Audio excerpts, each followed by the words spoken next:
So Saturn returns are it's like a pressure point. It's like placing so much pressure that it's like you have to make a choice.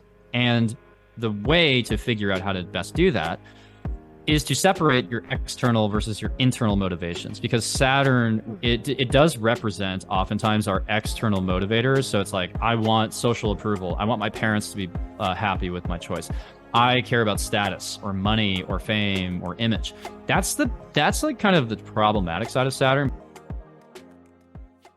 So what is one Saturn return? Why is it such a prominent thing when people start learning about astrology to understand and to kind of be aware of?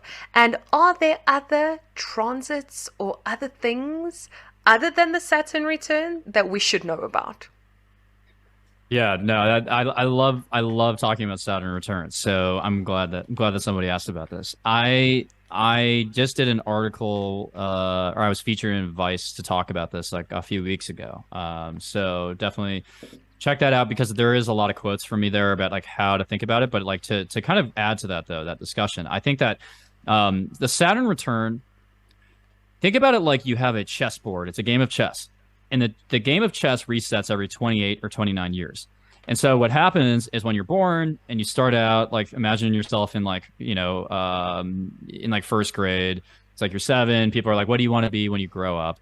And it's like, you can basically, you can write down whatever you want, firefighter, investigator, movie star, and that's fine. You can entertain that possibility. But as you make choices, you actually constrict your field of possibilities. Every time you make a choice, your potential other, like your conditional, like other choices start to dwindle. And so that just compounds until you're like maybe 26, 27. Then you start to feel like maybe you only have like 4 choices at any given day. You only have, because you picked a job, you picked a partner, maybe you picked a location, you picked all these things, you committed. Like Saturn is oftentimes about commitment. And by the time you have your Saturn return, it's like a reality check on how you've decided or on the choices you've made and how you've decided to organize your life. So it's like you're coming down to the Saturn return with like basically 2 choices at that point of like, are you going this direction or not? Are you going to walk away? Is it like your wedding day and you decide to walk away from that? Like that's a Saturn return, kind of like that's how high stakes it can be, right? Yeah. Or is it like, are you going to sign this mortgage or not? Are you going to stay in this job? Are you going to take this offer? That's the Saturn return as well. So Saturn returns are it's like a pressure point. It's like placing so much pressure that it's like you have to make a choice.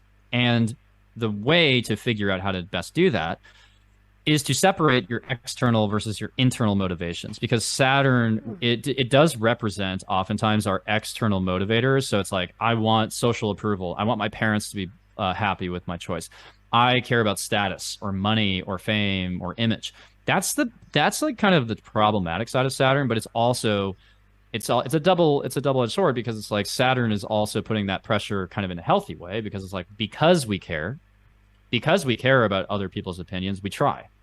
Like that's kind of the irony, right? It's like we have to care Yeah. a little bit. We all have external motivations. It's like, like everybody like works at a business or they own a business. Like it's like we live in that type of society where it's like you can't just pretend like you have only altruistic motives per se. Yeah. But it's like but you also have to be clear on like what are your internal motivations. So like love, happiness, creativity, spirituality, whatever that is for you.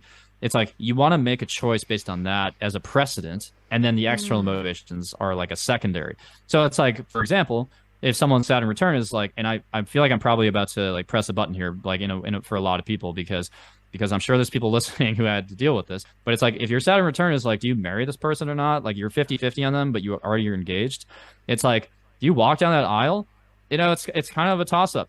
And I think that some people will do that to please their parents. They'll marry somebody who like helps them, like basically gets that approval. Maybe it's not the parents, maybe it's their friends, maybe it's their society, what they think the society wants of them. And for other people, it's like, well, this person might be the best cardiologist in my community, but like I feel depressed and isolated in a one-on-one setting with them. So why would I? So like that's a more positive spin on the Saturn return, is like you have to play, you have to heed the call of your internal motivations. But again, to be honest, I think most people choose the external motivations. Because our society is designed for that. Our society is not Ah, designed for mindfulness and wellness. It's like yeah, that's literally true. like how many connections do you have on LinkedIn? How like do you belong to this like country club? Like Yeah. people still care about that stuff, and there's organizations all over the world that make you pay like thousands of dollars a year just to belong to their club, and it's like that's just playing an exclusivity, and it works every time.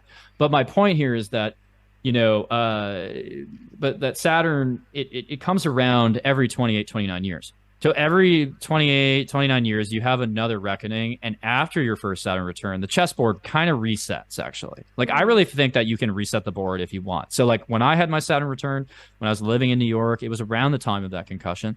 I needed a reset. You know, I was not on the right path. Like, I was just Yeah. going out a lot and just like focusing on like monetizing my life. And, you know, it was pretty pointless and no offense to anyone who's like working in corporate. I'm not saying that, Mm. but I'm saying like for my life at that point, it was fairly pointless. And so I needed a reset, and I got what I asked for essentially.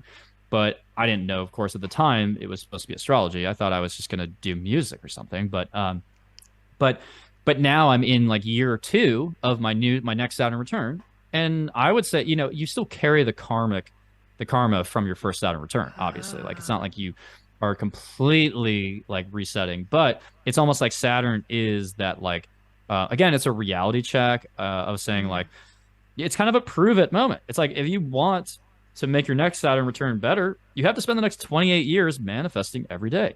So like for me, I have a goal of like running every day. I go exercising. I like focus on health and I focus on wellness. And it's like I'm kind of a machine at this point. And it's like for me that works for me because I feel like Saturn it kind of is watching, right? Like Saturn is the eye in the sky. Like that's why the ancients, Ah.